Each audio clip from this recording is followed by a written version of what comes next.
아, 이 바이러스 시대이지 않습니까?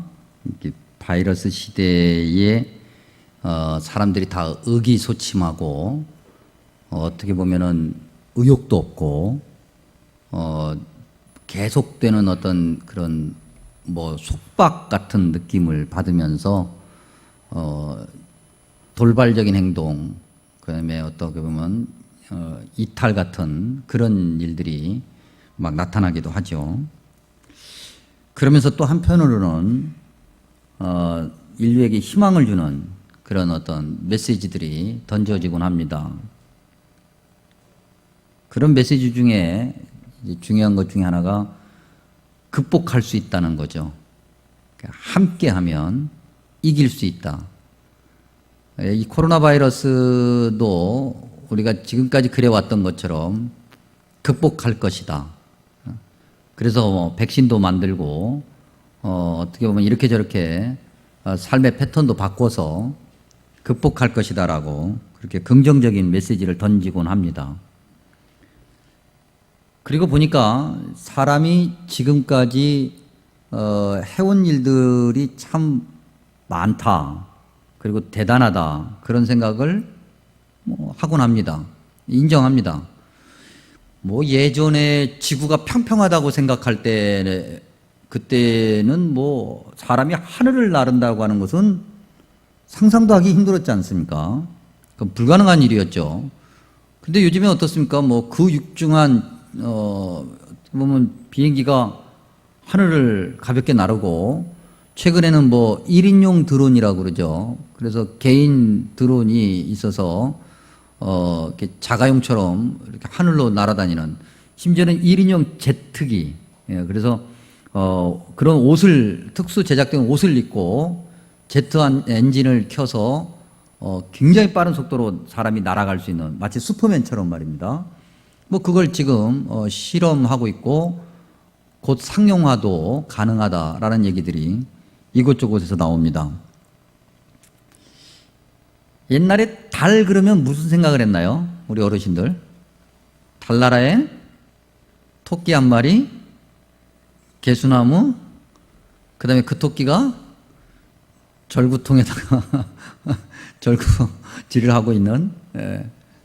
그런데 요즘에는 뭐 인간이 우주 밖을 나가서 이제 민간인들의 우주 여행 시대를 여는 뭐 그런 시대가 됐죠. 그러니까 참 사람의 어떤 발전, 진보 뭐 이런 건 정말 엄청나고, 지금까지도 모든 어떤 질병들을 다 극복해 왔던 것이 인간이죠. 어떻게 보면 이런 인간의 어떤 위대함, 거대한 일을 극복하고 만들어 왔던 그런 위대함을 오늘 시편은 어떤 단어 안에 담아놨냐면 세우다, 지키다 라고 하는 단어 안에 담아놨습니다. 그러니까 인간이 뭔가를 세우고 인간이 뭔가를 지키는 것을, 인간의 이 어떤 위대한 업적을 나타낼 때 이 단어를 쓰고 있다고 하는 거죠. 그런데 사실 시편 기자가 인간의 위대함을 나타내기 위해서 이 단어를 쓰는 것은 아니지요. 세우다라는 단어를 예를 들면, 원래 이 세우다라고 하는 단어를 뭔가 사람이 무슨 집을 짓고 뭔가를 건설하고 그런 단어로 쓰기보다는 성경 안에서 이게 여호와 하나님을 주어로 가질 때 특별한 의미를 가지게 되는데, 여호와 하나님이 세우다 그러면 그 여호와 하나님이 어떤 하나님이 되냐면 창조주 하나님이 돼요. 그래서 사실 세우다 아니면 뭐 지키다라고 하는 이 단어는 사람의 위대함을 이야기하려고 하는 것이 아니라 여호와 하나님의 창조주 되심을 강조하려고 사용하는 단어예요. 근데 그 단어가 여호와 하나님께 쓰이면서 어떻게 기록됐습니까? 만약에 하나님께서, 그런 하나님께서 뭐뭐 하지 않으시면 사람이 위대하다고 생각하는 그 어떤 것이 다 헛것이라고 하는 그런 문장의 구조를 가지고 있잖아요. 즉 여호와 하나님, 창조주 하나님을 나타내는 거죠. 사람의 그 위대함이라고 하는 것은 아무것도 아니라는 거예요. 여러분, 창조주 하나님은 무에서 유를 창조하셨는데 사람이 뭔가를 만들어낸다라고 하는 것은, 극복해낸다라고 하는 것은 사실은 하나님께서 만들어 놓으신 것을 가지고 뭔가를 하는 거잖아요. 그러니 사람의 위대함이 아무리 커도 창조주 하나님과 딱 맞붙으면 이건 그야말로 게임이 안 되는 것 아닙니까? 그런데도 사람들이 마치 자기들이 세울 수 있고 자기들이 지킬 수 있는 것인 양 행동하기 때문에 오늘 시편 127편 1절이 여호와께서 집을 세우시지 않으면, 여호와께서 성을 지키시지 않으면 아무것도 아니라고 하는 것을 이미 서두에서 천명하고 노래를 시작하는 거예요. 그리고 생각해 보니까 사실 사람들이 여지껏 위대한 일을 많이 해왔다고 하는 것조차도 사실 얼마나 어리석은 일들을 만들어내는 것인가. 아까 우리가 우주 시대라고 얘기하지 않았습니까?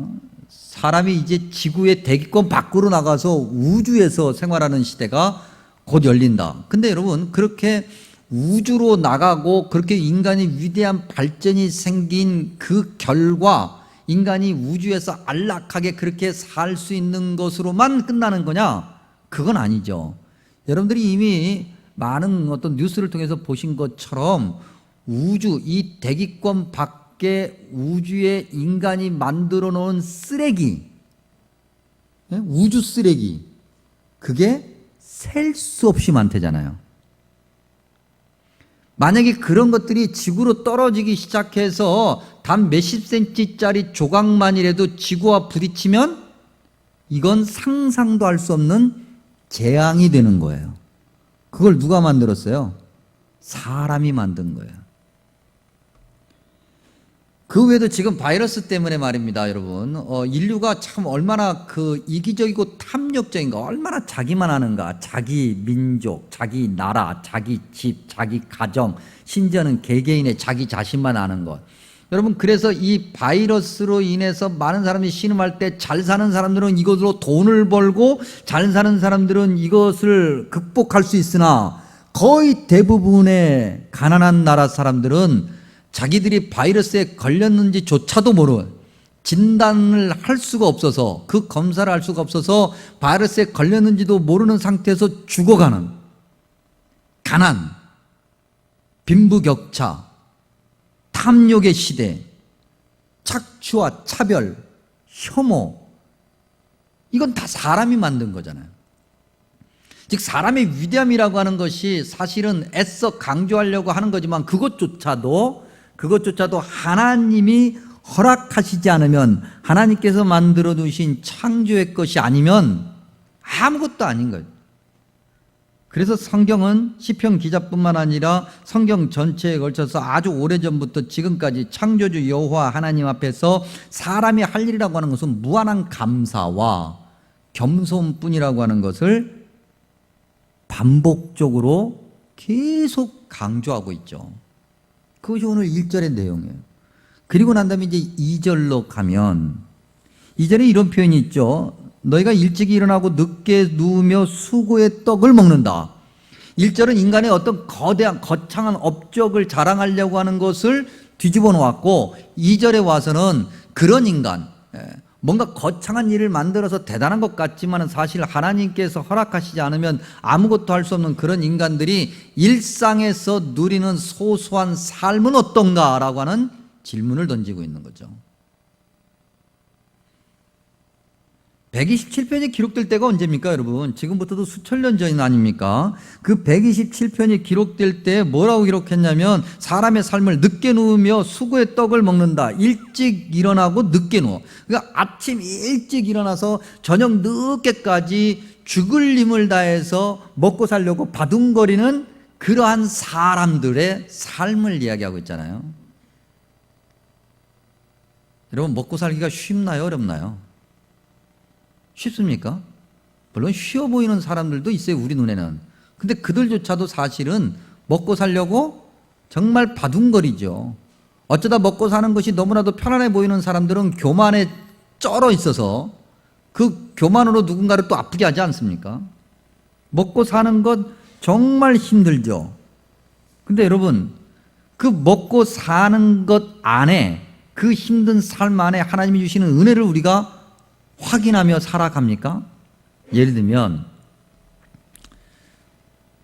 손으로 숟가락을 딱 잡고 밥을 떠서 입으로 가져가고 그걸 씹고 삼키며 밥맛 좋다라고 얘기하는 그 순간 우리가 감사합니까? 아니면은 그냥 그렇게 늘 하던 것처럼 그냥 하나요? 어쩌다가 감사하기도 하지만 사실은 그 감사조차도 사실 아주 크게 일부분이고, 그 일부분인 감사를 하는 사람들이 그 과정을 보고 감탄하지는 않아요. 여러분 생각해 보십시오. 수저를 잡을 수 있어요. 신기하지 않아요? 우리가 되게 다 당연히 잡으니까 그래요. 예, 그런 일이 절대 일어나서는 안 되지만 이 세상에서는 그걸 맘 놓고 못 잡는 사람들도 많이 있잖아요. 근데 또 여러분, 그걸 음식을 떴는데 이게 정확하게 입으로 가요. 눈으로 가거나 귀로 가거나 그러지 않아요.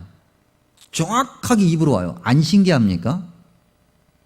이거 봐요, 이거 봐요. 벌써 우리가 이게 하나님의 은혜로 우리가 사는데 이게 은혜인지 아닌지도 모르면서 살아요. 감탄해야 될 일이에요.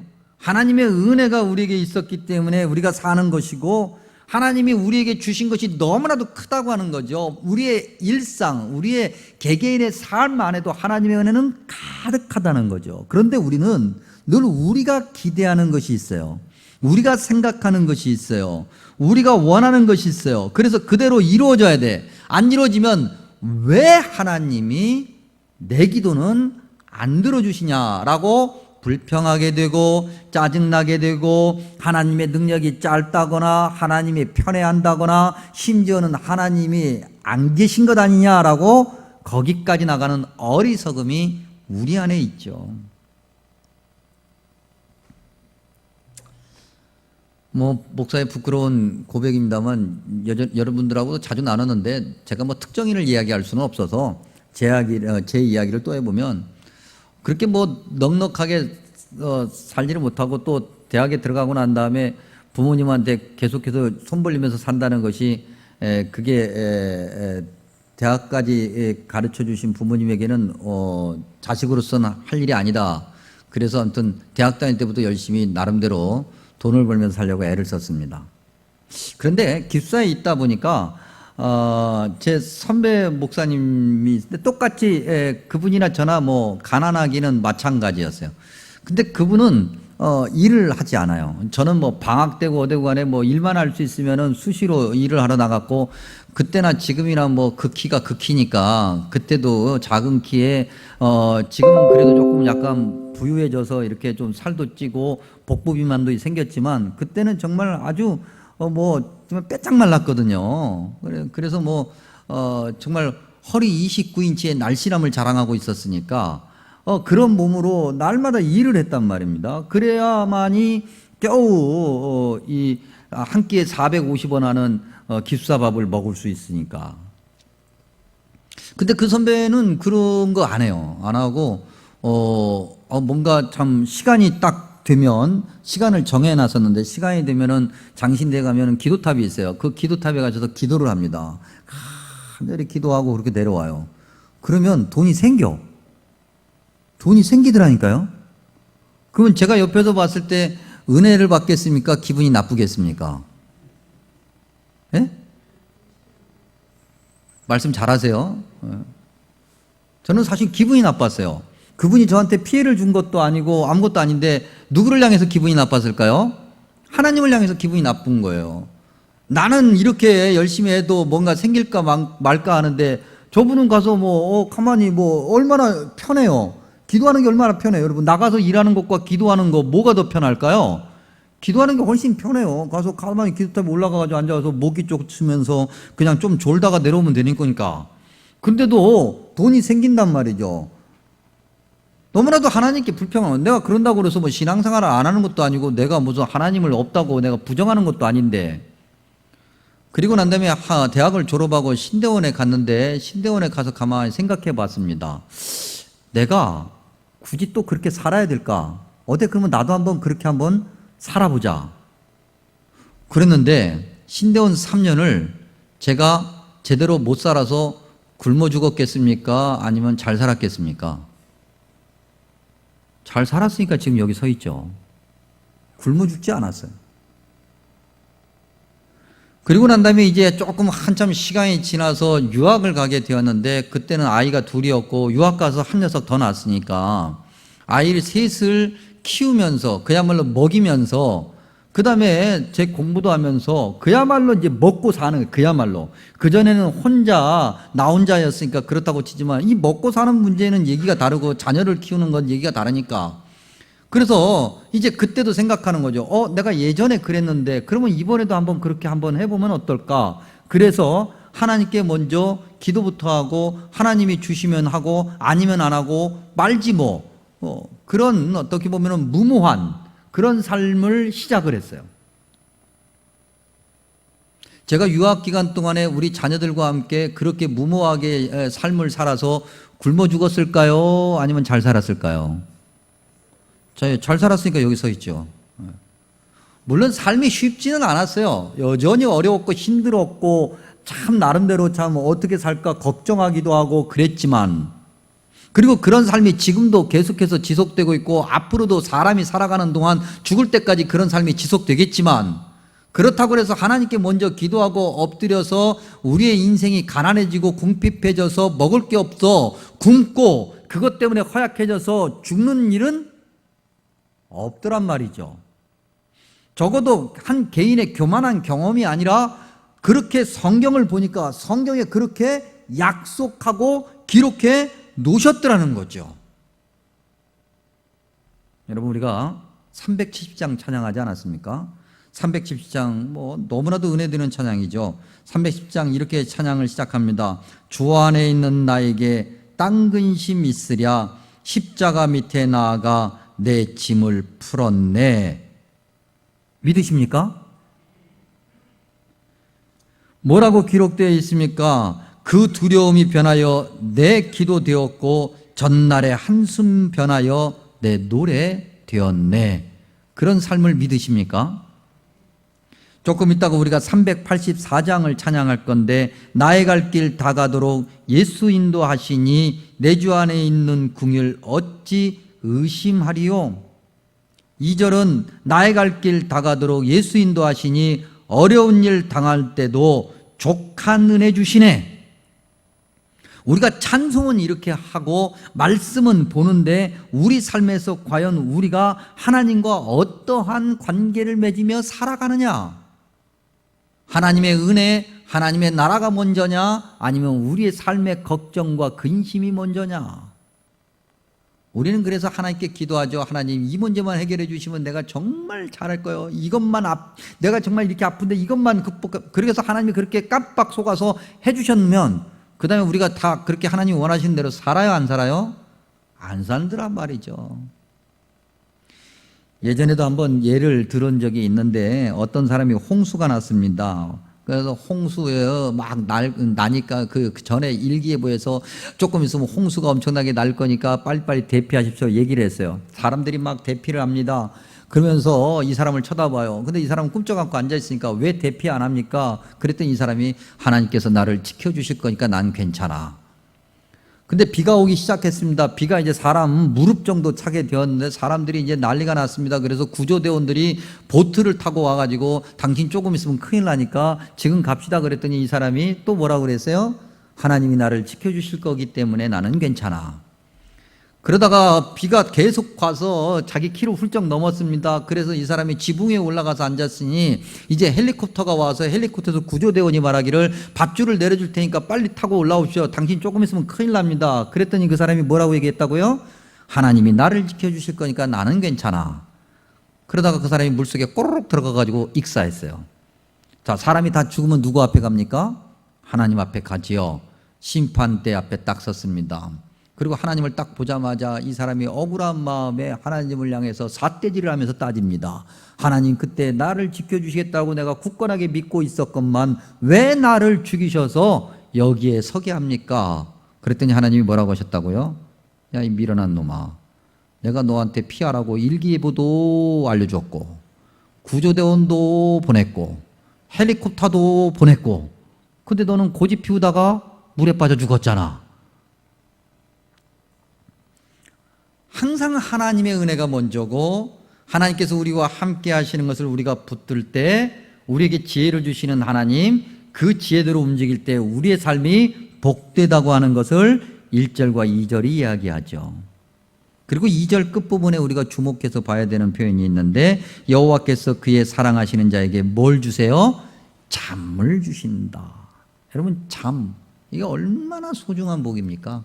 우리가 이런저런 이유로 잠을 못 주무시는 분들 계시죠. 근심하고 걱정하면 잠을 못 자고요. 어쩌다가 좋아하는 커피 잘못 마시면은 말이죠, 저녁에 꼴랑 새죠. 그러면서 얼마나 힘듭니까? 하루 저녁 잠 못 자는 것도 힘들죠. 고문 중에서 제일 심각한 고문이 잠을 안 재우는 고문이라지 않습니까? 잠을 안 재우는 고문을 하면은 누구든지 견디지 못하고 다 이야기한대잖아요. 잠이 얼마나 참 하나님이 주신 은혜인가. 여러분들, 우리가 일상에서 간혹가다 경험하죠. 저도 참, 제가 잠이 굉장히 많은 사람인데 하나님께 참 감사한 것은 제가 잠이 굉장히 많은데 잠이 부족하단 말이죠. 그래서 그런지 하나님께서 원래부터 저에게 주신 것이 있는데 저는 때와 장소를 가리지 않고 머리 담은 자요. 머리 담은 자요, 그냥. 그래서 어느 날 저희 집사람한테 맞은 적도 있어요. 저희 집사람이 이렇게 막 남편이 늦게 오니까는 막 남편에게 이 얘기저기 하고 싶잖아요. 그래서 막 이 얘기저기를 막 한참 했는데 한참 얘기하고 있는데 저 혼자 그러니까 한 대 탁 때리면서 어떻게 머리만 담으면 잔다고 얘기 좀 하자니까는 자냐고. 여러분, 근데 그 잠이라고 하는 것이 얼마나 큰 은혜인가.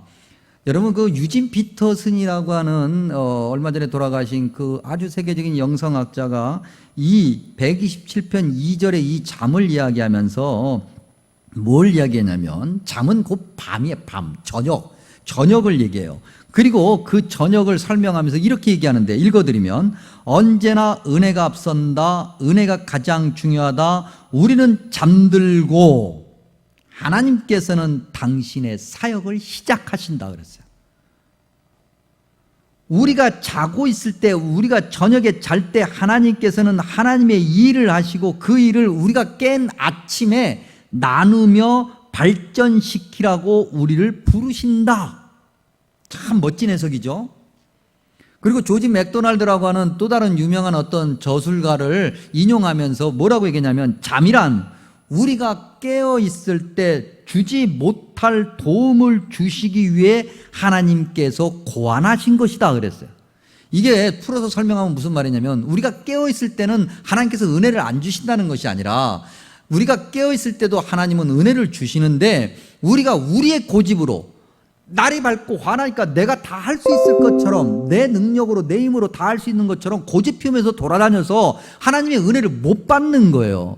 그러면 하나님께서 그래, 그러면 너 한번 그렇게 살아봐라 하고서는 1년 360일을 쨍하게 해 뜨고 그렇게 살게끔 만들어 놓으신 것이 아니라, 아이고 이놈의 자식, 야 재워서라도 내가 은혜로 채워줘야지. 그래서 저녁을 만들어 주셨고 잠을 자게 하셨고 그 잠자는 동안에 하나님의 은혜가 우리에게 강하게 임한다고 하는 거죠.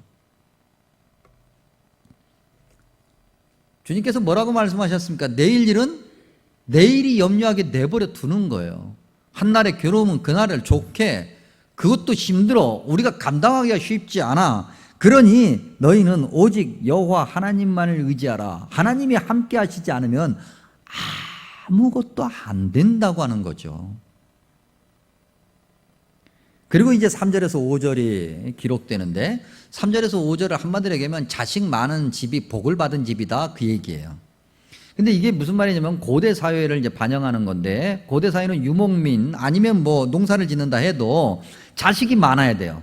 자식이 많아야 일할 사람이 많을 거 아닙니까? 그래야 생산력이 높아지는 것이고, 또 전쟁이 수시로 일어날 때니까 전쟁이 일어나면은 내 아이들을 지킬 그러한 식구들이 많아야 되잖아요. 그러니 그런 식구들이 많으면 그것이 곧 복이 돼요. 근데 그 복이 1절과 2절이 전제되어 있지 않으면 아무 의미가 없다는 거죠. 바꿔 얘기하면 하나님의 은혜, 하나님의 함께하심, 그 하나님을 생각하는 것이 먼저가 아니면 아무런 의미가 없다. 우리가 지금 새벽기도 시간에 신명기 말씀을 나누고 있는데요. 신명기 27장 11절부터 시작해서 저주와 축복에 관한 얘기가 길게 나옵니다. 근데 저주에 관한 얘기가 훨씬 많아요.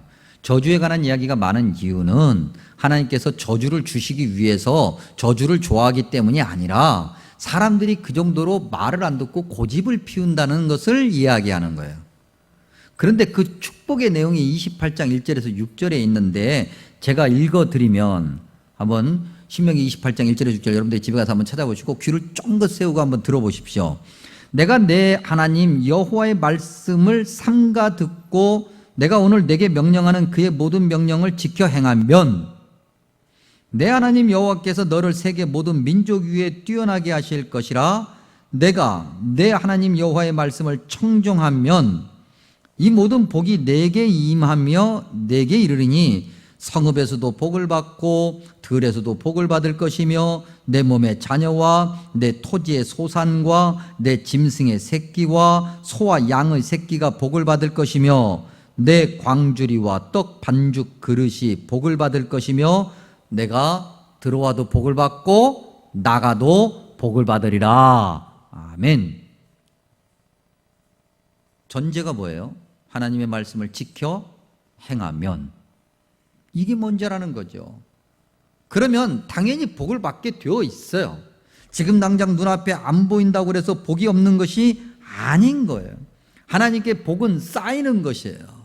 그리고 난 다음에 끝에 가서 확인해 봤을 때 하나님이 내게 이 정도로 복을 주셨다는 걸 우리가 보게 되니, 여러분 세상살이에 그렇게 관심 두고 거기에 얽매여서 그렇게 헐떡거리지 마십시오.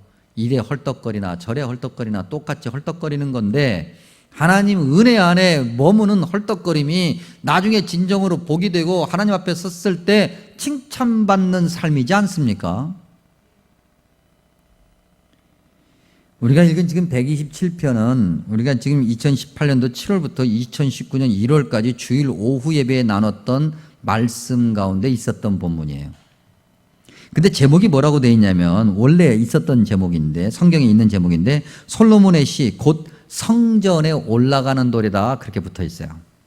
성전에 올라간다는 것은 뭐예요? 예배자로서 삼위일체 하나님을 예배하러 가는 거잖아요. 즉 우리의 발걸음이 세상을 향하고 있는 것이 아니라 삼위일체 하나님을 향하고 있는 거죠. 우리는 예배자예요. 저와 여러분은 그리스도인이에요. 그리스도인은 하나님을 예배하는 예배자로서 살아가는 거예요. 예배자가 맨 먼저 해야 될 일이 뭐예요? 세상 근심 걱정, 어떻게 먹고 살까? 오늘은 어떤 일을 해야 될까? 이것이 먼저 해야 될 일인가요? 우리가 예배자로서 해야 될 일은 하나님을 먼저 바라보는 것이고 하나님을 예배하는 것이고 하나님 말씀에 먼저 귀를 기울이는 것이고 그 말씀 붙들고 엎드려 기도하는 것이죠. 모든 것이 여호와 하나님으로부터, 그리고 모든 것이 여호와 하나님에게로. 오늘 이 시대에 우리가 살아가야 되는 믿음의 모습이 무엇인가를 127편이 이야기하고 있죠. 오늘 이 127편 중에서 그 서두를 여는 1절, 시작이면서 결론인 이 1절을 다시 한번 읽어봅니다. 여호와께서 집을 세우지 아니하시면 세우는 자의 수고가 헛되며 여호와께서 성을 지키지 아니하시면 파수꾼이 깨어 있음이 헛되도다. 아멘. 기도합니다.